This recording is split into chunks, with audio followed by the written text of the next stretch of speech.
What's up, guys? I'm Spencer. This is Suspense After Dark.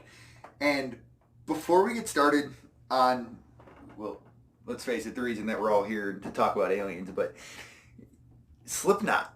Slipknot dropped a new song, Birth of the Cruel, and it's super good.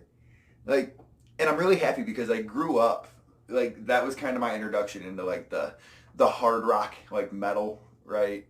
My next door neighbor got me into it, and I'm forever grateful because, I mean, Iowa was awesome. I mean, Wait and Bleed, Duality, it was, and then Before I Forget, and then Corey Taylor broke off and did the Stone Sour thing and got a little lighthearted, but I mean, it was good. Stone Sour was good too, but man, yeah, they're back with Birth of the Cruel, and it's cool. There's a lot of good music right now. Tool just put all their stuff up on Spotify for the first time on any streaming service ever, which is super cool. Maynard was talking a few days ago. Fear Inoculum is the name of the new album, so that comes out August 30th, and again, super excited about that. I do these podcasts the night before, so when you guys see this today, I won't be able to talk about it because it doesn't come out until tomorrow, but they're going to release, there's a pre-release for the album, and they're going to drop a new song, so maybe I'll hop on and we'll talk a little bit about that because it's new Tool, and who would have thought that we would have been alive to see a new album because it took forever, but I'm excited. Yeah, anyway, that drops August 30th. New Slipknot's awesome. If you haven't checked it out, definitely go look it up. But back to the reason we're here. Aliens. Right? What are they? Like, everybody talks about these lights that zip around in the sky and these weird phenomena that happen. Like, you get abducted, and there's some weird surgery and some weird procedures that go on, and then you just end up back in your bed and you've got a little robotic chip in your arm. Like, what is any of that? And what do they look like? Because everybody has like a variation. Like, we get like these short little bubbly aliens, and then there's like these giant gray aliens. I mean, I want to know if they look like us, if they're humanoid. You know, do they look like Daleks? Do they look like fish? I mean, we've seen so many aliens in so many different movies over the years. I mean, some are super terrifying, some were adorable. I don't know. I want to find out though. And before we find out what they look like, I want to find out if they're real or not. Because here's the thing. You've got the observable universe, which is this giant mass of space, which is 90 billion light years. 90 billion light years. You heard that right. From one side to the other. Within that giant mass of space, there's hundreds and hundreds and billions of stars with billions of suns that are like ours, that have billions of planets they have just as good a chance at life as what we do. They're all in the habitable zone, you know, their galaxies. The chances of there being something else out there is way greater than what we can possibly imagine. But that's a lot of big. Billion is a huge number. So let's scale it down a little bit. But before we do, because I want you to fully grasp how big 1 billion is. If you were going to count from 1 to 1 million, would take you like 12 full days, right? Which is a pretty long time. I don't have time like that. I imagine you don't have time like that. To count to 1 billion would take you like 30 years. It's how massive. I mean, in the grand scheme of the universe, it's a billion's obviously pretty small, but yeah, 1 billion is a huge number here on Earth. So that being said, though, we're going to come back and we're just going to look at the Milky Way.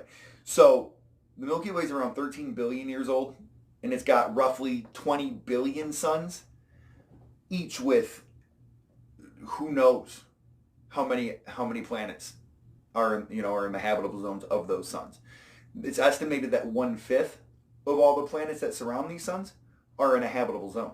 So that means there's just a lot. There's just a lot of potential for there to be alien life out there. So why haven't we seen more? You know, I feel like with all these galaxies and all these planets that they would be all over the place, and they would have at some point, there's got to be an alien just as irresponsible as one of us and be like, hey, we're here, maybe by accident, but there has to be some type of trace. And there's the Fermi paradox, which sets out to answer this question. But the problem is that nobody really knows how to address the question. So there's that. It's kind of useless. But one of the simplest, and I think like the most crazy solution, is that maybe we are alone. And it's terrifying. It's terrifying to think that we are the, it's just us. But think of how cool that is. Like, we're the original. We've already had trial and error, right? Like, we already have, Darwinism, right? But that's just for the whole universe. Like, we're the original badasses. I think that's kind of cool. I think that puts a lot of responsibility on humanity, though, that we're not ready for. I mean, we already have a record of destroying, historical works, right? We can't do that if we want to build a better future. And now, like, it's not just Earth, but it's the entire universe, starting with us. So let's pretend, though, that there is something else. I mean, we don't know if there is or not. I like to think there is. But let's say there is. These things, like, if we're sharing our skies with beings that, like, bending space-time is nothing. Because to be able to travel great distances, I mean, we're light years, which, again, huge numbers, right? They have to bend space-time. Some, like wormholes, black holes, whatever it may be. But quantum physics and quantum mechanics, and that stuff's like flying a jet to them. Like, that's the simplistic level. I mean, not that flying a jet's easy, I don't think. But man, I want to know. I want to know. And one case, I was reading through some the last few days, but the Skinwalker Ranch, which I'm sure some of you guys are familiar with, it's the ranch out in Utah. Back in the early 90s, there was Tom Gorman and his wife Ellen. It was them, their two daughters. Like, they moved to this ranch in Utah. It was supposed to be the greatest move of their life. And you've seen horror movies, I've seen horror movies. We all know what happens. Like, the family's going to move. It's going to be great. New plot of land, prosperous. Here's the first problem. The Navajo named this Skinwalker Ranch. It's named after a Navajo urban legend, which is a Skinwalker witch thing. So it already starts with Indians. You're like, why tamper with that? But, so they get everything moved in, and they're all sitting around on the front porch. First, couple nights, there's these dogs that come out, and they start shooting at them because they got pistols by their side because they're on a ranch and they're cowboys, and why would they not? And these bulls aren't affecting these dogs, and they're running rampant like these giant wolf things, right? Next morning, they just, obviously it's Indian land, so they call up the local tribe and they're like, hey, your dogs got out, they got loose, they looked like wolves. And the chief or whatever kind of laughed and was like, hey, there haven't been wolves since the early 1800s or the 1900s. They shot them all. Utah's not had a wolf problem. So at this point, this pisses Ellen off. But weird things kept happening. Again, typical ghost story.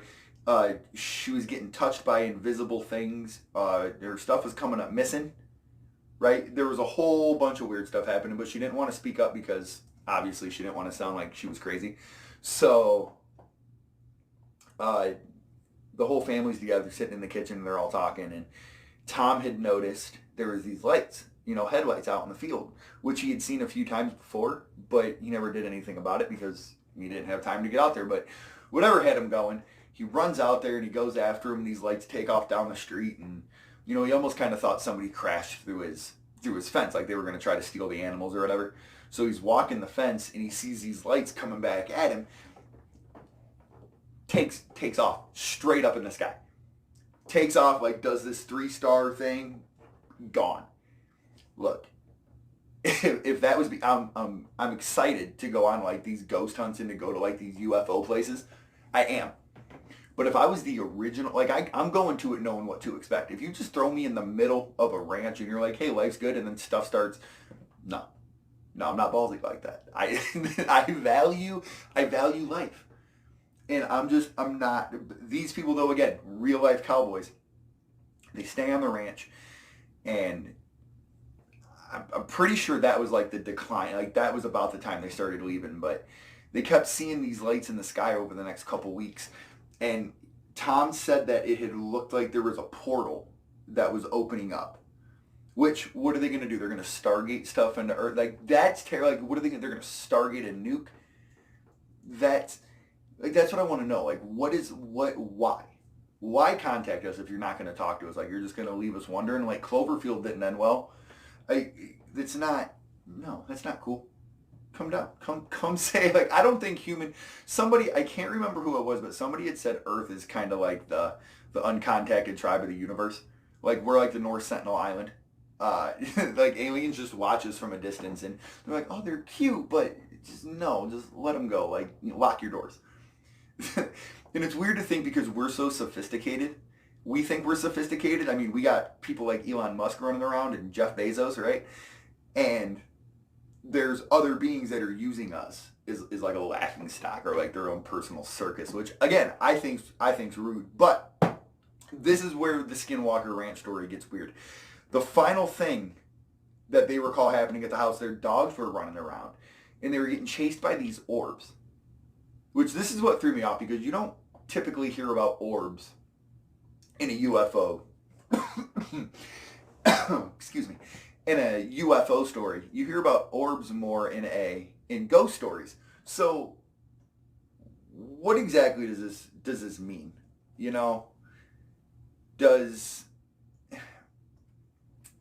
it a farmer looking for his 15 minutes of fame? I don't think so. They interviewed everybody individually. They interviewed them together. And last episode, I talked a little bit about subtlety, like the changes in stories that you're kind of like, okay, this didn't happen last time. This is a little more fabricated. Their stories didn't have this. Like, the daughters were good. Ellen was good. Tom was good. Everybody was good. And, there's been a lot of people that have visited the ranch, and you still can. It's in Utah. And they've all experienced something. But what are they experiencing? This is the part at the end where Tom does his last interview and he's talking about the dogs being chased by the orbs, right? There's something that I don't think should be ignored because I've always had this, I've not figured out how to formulate it properly yet, but I have this theory about what ghosts are. And I think ghosts and aliens could possibly be one and the same because if energy can't be created, it can't be destroyed, right? It's just in a state of constant, right? It's maybe aliens are trying to use that energy to observe us in a different way, more subtle. They're trying to observe memories that haven't been let go, or that still exist within the energy that's here from when somebody passes.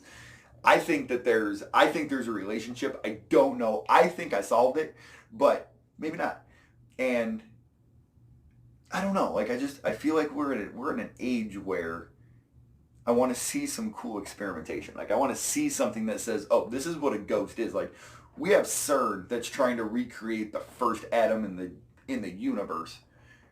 You can't get another equally badass department working on some paranormal. Like, they have to have it.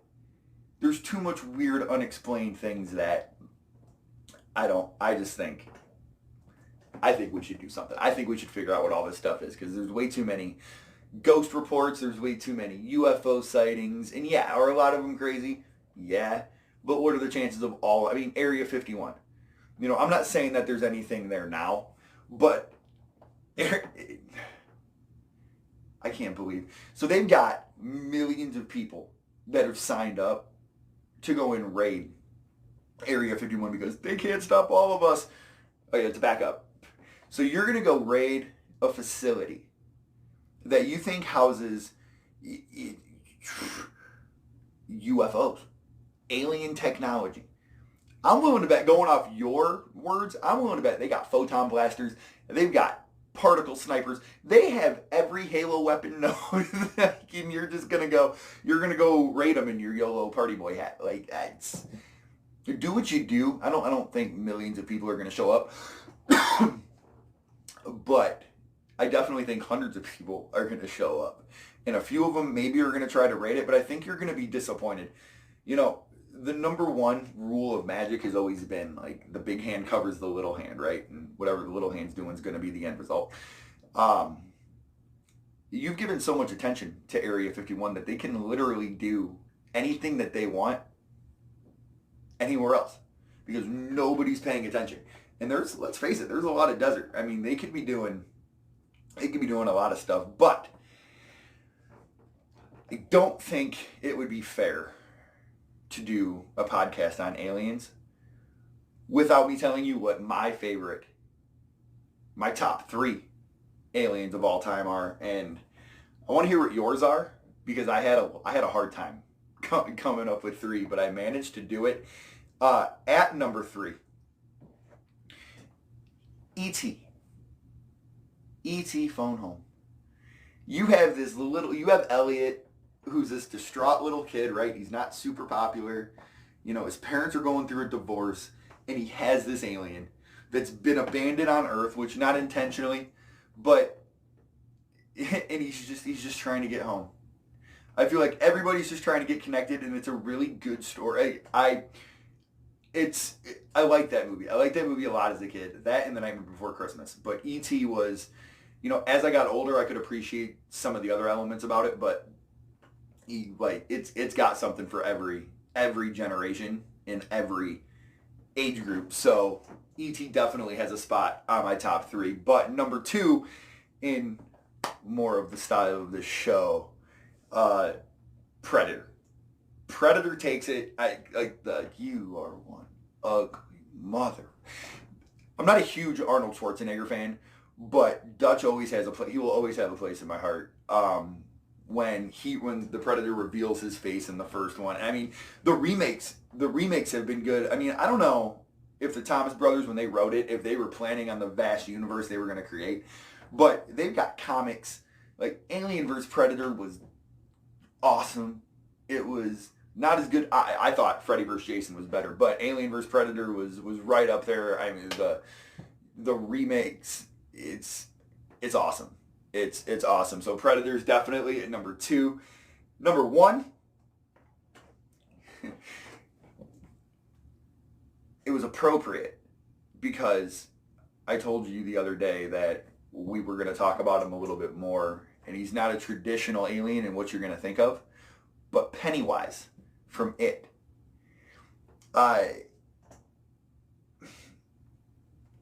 We've seen the Deadlights. We've seen the character before in his books and with The Dark Tower.